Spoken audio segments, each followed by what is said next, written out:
Hi, everybody. I am Honor Jones, but I'm now Honor Jones Garrett. My husband is John Garrett. My lovely mom is Honor Jones, and my dad, Jim Jones. And before I start, I just wanted to say thank you for all of you guys being here today, because you had a lot of other things you could be doing, like hitting the snooze button. And so I appreciate you making the effort to come, and even the people who just came to hear me speak. And as I look out at all of you, I just see a wealth of experience and success and wisdom that honestly far surpasses my own. So I hope that you take away from this maybe something, maybe some nuggets of my own wisdom from my experiences, or if at the very least you're just amused or entertained a little bit. So before I start, I want to do a survey of hands. How many people here in their adult life have moved at least 5 times? Raise your hand. Okay, there's a lot of you. Awesome. How many times has anybody here moved 10 times? Okay. Now, I would assume maybe that you're in the military, or no? No. Well, if anybody is, thank you for your service. Anybody here moved 15 times? Wow, that's great. Well, we're in company together. I have moved 15 times in 30 years of marriage, and we've raised 4 kids. My husband is John Garrett. He has been in football his whole life. We've raised 4 kids, and we've moved 15 times, and I think, how many houses have we had? I'm not really sure. We've had a lot of houses, but I've gotten really good at rehabbing. I think I should have been on the HGTV show before it even existed. But you know, when we got married, I was a sports reporter for an ABC affiliate. My husband was playing football at the time. And I thought I was just marrying the love of my life and, you know, my best friend, but it turns out I was marrying a lifestyle and signing up for an entire lifetime of road games. And we didn't have a GPS, and we didn't have a playbook. We had no idea what we were doing, but you know, that's like most young couples. None of us know what we're doing when we first get married, right? And we made a lot of mistakes. I can remember when my husband got his first job in the NFL. It was with the Cincinnati Bengals, and we were so excited. We wanted all of our friends to come visit, and so they did, because who doesn't want to come to Tampa? But we didn't tell them that we don't get free tickets. So the first year of our marriage, where I think he was only making $20,000 a year, and I might have been making a little bit more for a nonprofit, we were barely getting by, and we went $10,000 in debt just paying for tickets for friends and family. So we kind of learned our lesson really, really quick. But I want to say the reason that I love sports is I really think that you can learn almost every life lesson through a sport. And you know, what better way to learn the lessons in life, the sweet and the harsh realities, is by doing something you love. And we are so blessed that John has been able to make a living doing the things that he loves. And so I'm so grateful for that. And you know, a lot of times we hear, it's just a game, right? It's just a game. But for us, it has never been just a game. It's our livelihood. And next to our faith and our family, the game is everything. It was our greatest source of joy. It was a source of challenge and struggle. It was really what galvanized our family together. So the stories that I'm going to share with you, I really hope they won't necessarily, you might not identify with them, but the lessons are universal. And through a lifetime of football and 15 moves and 4 kids, I've learned this formula that I created called the W.I.N formula. I love acronyms, by the way, so you'll hear a lot of them. It's the only way at my age I can even remember anything, so I love the acronyms. So W stands for work on your mindset. Because I really believe that in life, if you your whole success is in between your ears. And it's about how you think and how you feel is going to actually decide and determine the actions you're going to take and the results that you have in your life and the success that you have. So your mindset is so important. And honestly, when I have trouble with my own mindset, and I want to know, because it matters how you feel about yourself. If you can't feel good about yourself, I actually go and go, oh, well, how does God feel about me? Because if you truly know how he feels about you, you would never be sad in your life. And then I stands for invite new experiences. John and I, obviously, we were forced to have new experiences over and over again. But when you can invite new experiences with intention, then you're creating the life that you want. And then N stands for nurture healthy relationships. And honestly, at the end of the day, it's about the relationships that you have with other people. And that's really what makes getting up in the morning and doing your thing, is that you're making an impact in other people's lives. So when we talk about some of the stories, obviously the big one's moving. I've mentioned that.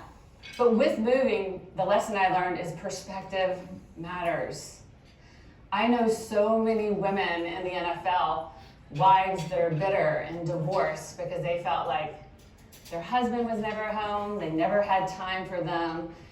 And I just chose to look at it as we were gaining new friends, we're having new experiences. I knew that John was going to work and he was doing everything he could to provide for our family, and I was at home doing what I could. And so, yes, it is interesting because every time you move, you're not just taking a new job, you're finding a new house, and this is with 4 kids. You're finding a new house, new schools, new doctors, new teams, you know, and the worst thing, because I can take all that and I really had a good attitude about that, but the deal breaker that would have been is if I had known that I had to deal with 15 different DMVs.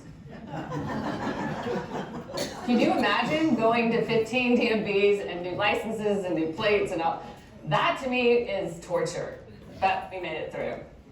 But we really don't worry about ourselves. I worry about our kids, because every time you move, it's funny, as adults, my kid adults, they say, people always ask us where we're from. And they're like, do you want to know where I was born, where I lived the longest, where I graduated from high school, or where my parents live now? Because I really don't know where I live. And so yes, we worried about our kids every time we moved. You know, would they fit in? Would they make the team?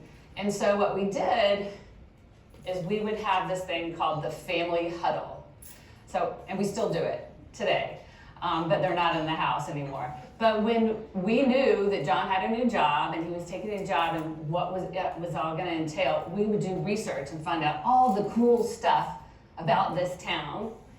And then after that, we would call a family huddle. We thought it was great. Now you'd have to ask our kids if they have a little PSD around that term.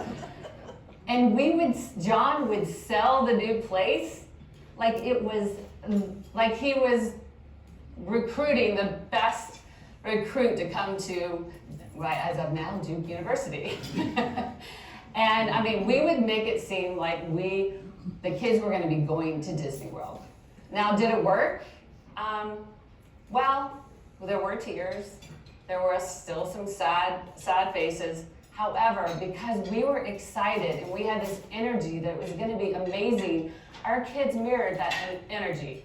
It became easier for them to dive in to their new experience. And that's all fine and well when you get a new job and everything's great, right? But what about when you're fired? What about when you don't have anywhere to go? So I remember when we had 3 kids, my husband was at the Arizona Cardinals as the quarterback coach, and we had a terrible season. Everyone was fired, from the head coach down to the video editor. We were wiped clean. And we had 2 paychecks left till the end of our contract. We had no savings. We had 3 mouths to feed. We didn't know if insurance was going to run out. We could have totally freaked out. And I'm sure that my husband was freaking out inside. And I remember that day so vividly, but it wasn't because he lost his job. It's because the exact same day, within an hour, I found out I was pregnant with our 4th child, Caroline. And when John came home, I told him. And when I told him the news, he looked at me and he said, "That is the best news I could have heard today." And right there, I knew that my husband was not only an amazing coach, he was an incredible leader. Because at that moment, he knew what his family needed from him. So we would feel safe, we would feel like everything was going to be okay. Because leaders, they don't panic, they pivot.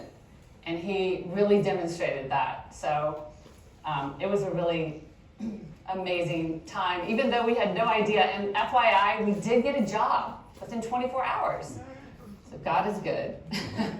He's still good even if we hadn't, but.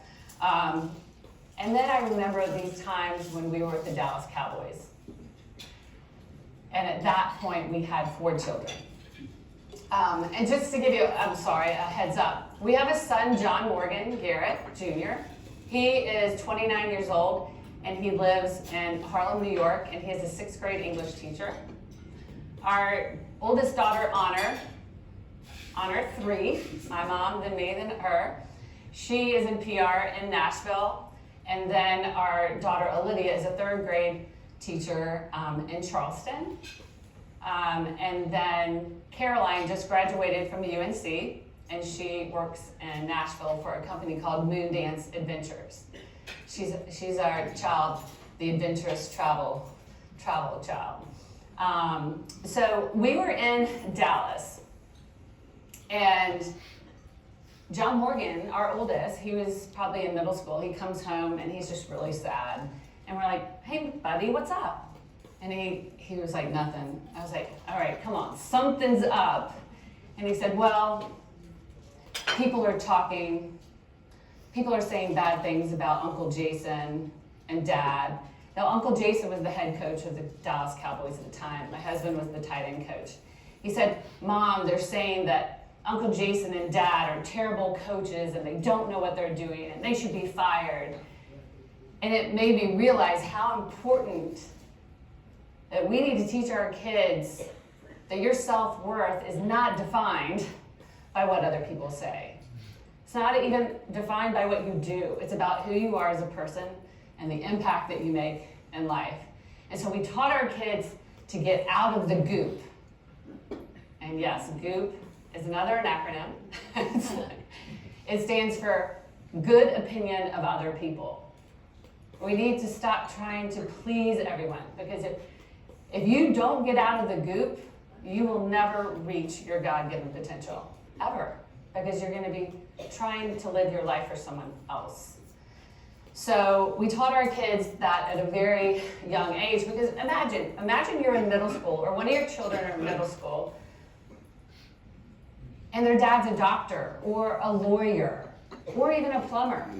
None of their peers are coming to school going, "Your dad sucks. He needs to be fired. He doesn't know what he's doing." To have the person that means the most in your life that you look up to that other people are talking bad about. So our kids learn to grow tough skin really early. But on a lighter note, he also came home from school one day, and he ran home. He's like, "Mom, guess what happened today?" I said, "What?" And he said, "I met someone who's lived in the same house and gone to the same school their entire life. Can you believe that?" And I was like, "Yeah, that's what normal families do."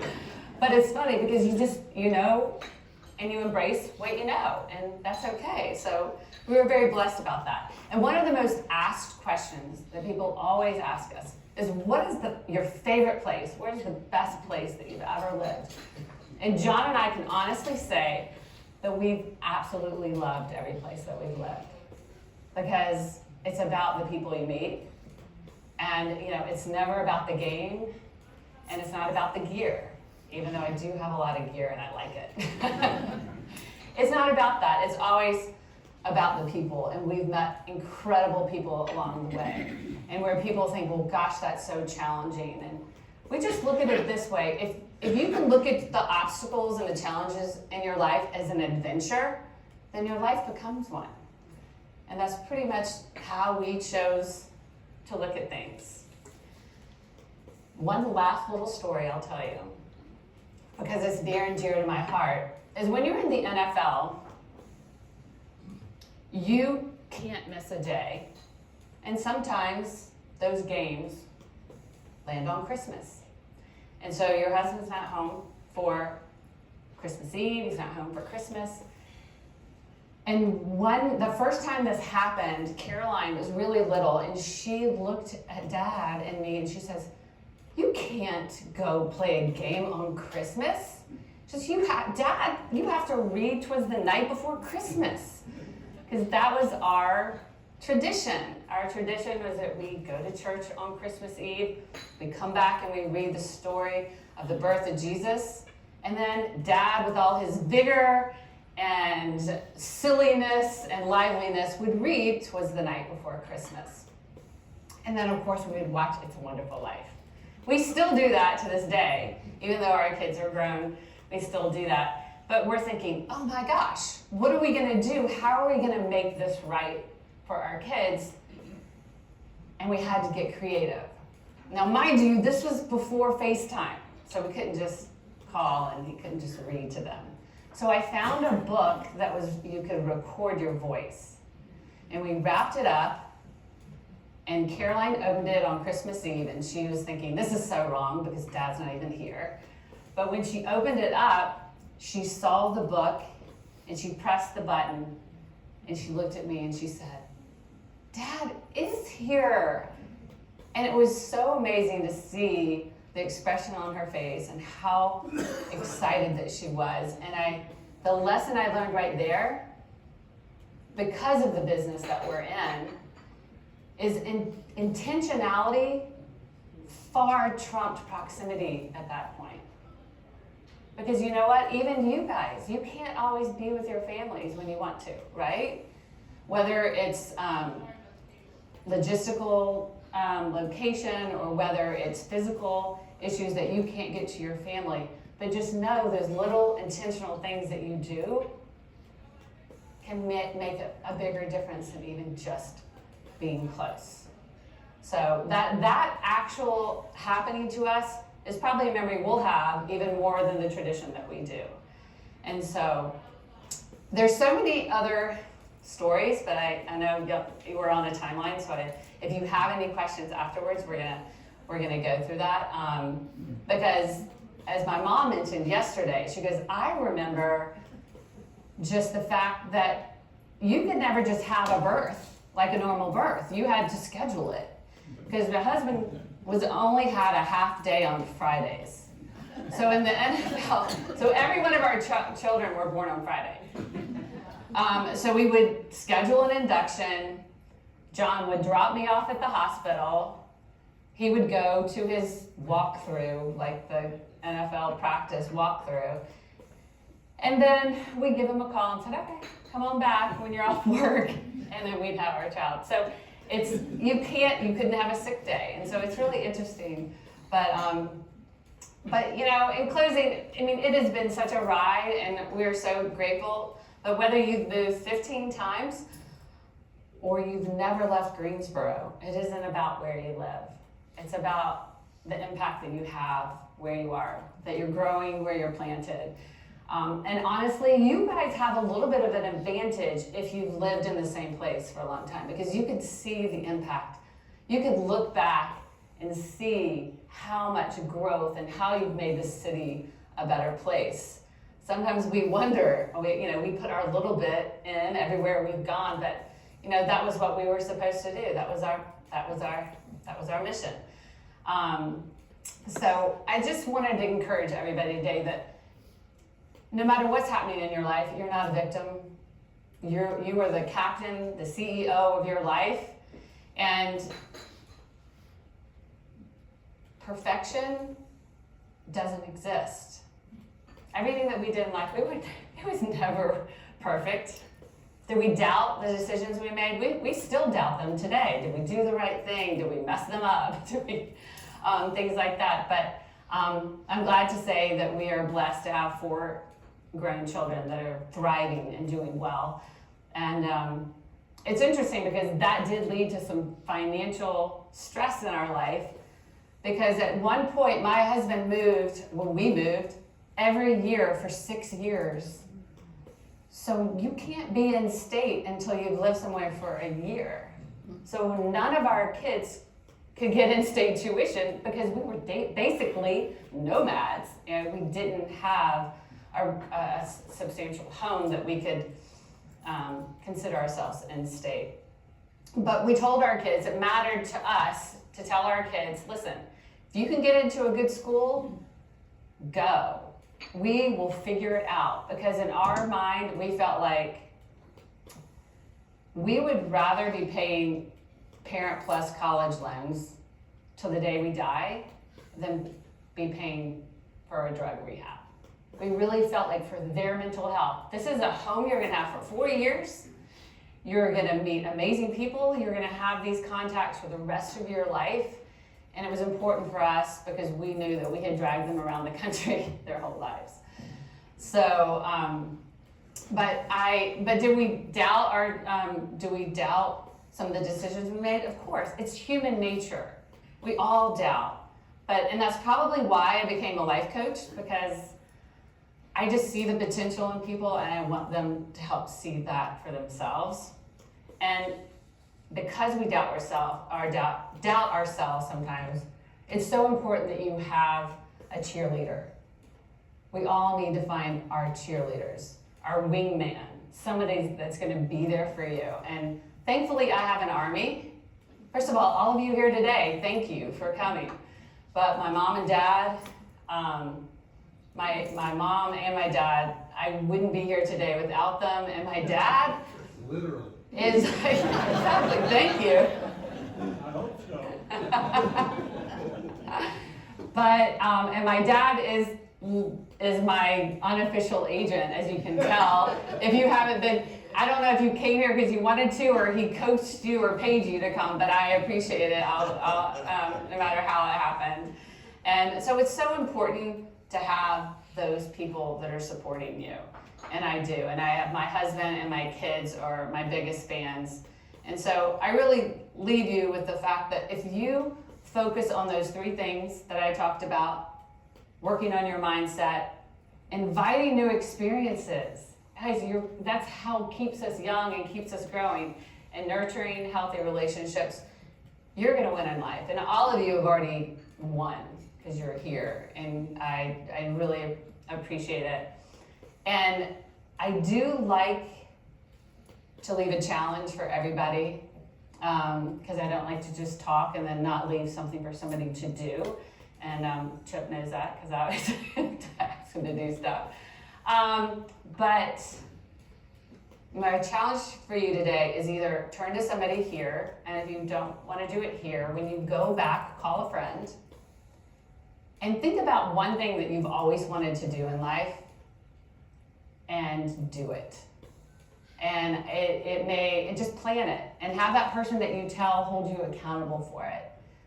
Because regret is just not in my vocabulary. And I never want anyone to regret anything or wish they had done something and didn't do it, because there's nothing to lose, right? Or what I want you to do, if you don't do that, I want you to spread hope. And hope means help one person every day. Because scientifically, when you do something to help someone else, you actually raise their dopamine, their oxytocin, the love and connection chemicals in their body, but it does the same for you, the giver. So why wouldn't you do that? So I really appreciate you being here today. And if you have any questions about football or our crazy life, I'm happy to answer. Thank you.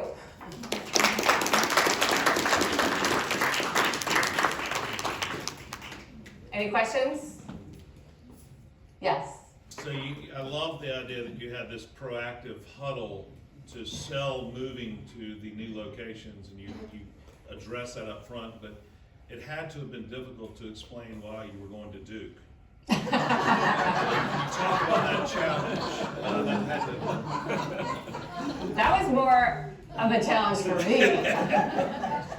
I am a UNC Tar Heel graduate, and I can remember putting on a Duke t-shirt a year ago to go to the Duke Carolina basketball game. And I'm putting on this Duke shirt and I look at my husband like, I cannot believe I'm doing this. But now I really, I do. I root for Duke. It's blood's thicker. But I root for Carolina when Duke and Carolina aren't playing. And it's funny that you said that because along the way, John worked for the Florida Gators for a time, and while our daughter was at UGA, and we had that Florida Georgia game, and she's like, Dad, can I have tickets? He's like, if you wear Gator gear, I'll give you tickets. So there was also, and Caroline, our youngest, was at UNC last year, and John had just taken the job at Duke. And I will say this, just so blessed, is that Caroline and her dad got to see each other her last semester of her senior year so many times and go to dinner together by themselves. And it was just such a special, she told me, she goes, I don't think I've ever spent this much time alone with Dad in my life. Because as the fourth, there's always three others along with you. And so it's been a blessing to come full circle, be back close to Greensboro, back close to my parents, and so yeah. But it's always a struggle to sell them on the next place. So, is anybody